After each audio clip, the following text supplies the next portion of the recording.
The working video of the woodworking machinery, laminating machine TM2480A. Let's start the timer together after press the button.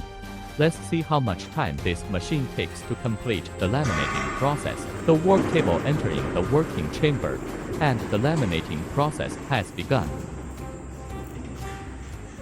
This is the PLC control panel, where you can see the working pressure and temperature for the processing on the screen.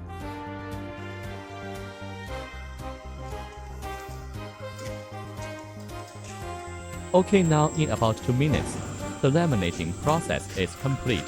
The worktable automatically rechecks. Let's take a look together at the processing results.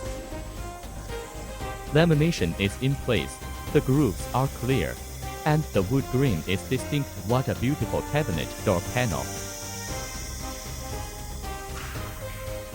Next, let's take a look together at the showcase of other products processed by this equipment. They are using their hands to inspect whether the PVC film has been applied properly. Of course, the answer is yes, it's in place. Beautiful. This is the lamination of the veneer for the door. Editing videos can be quite challenging. Finally, here's my business card. Feel free to contact me for equipment inquiries. Thanks for watching.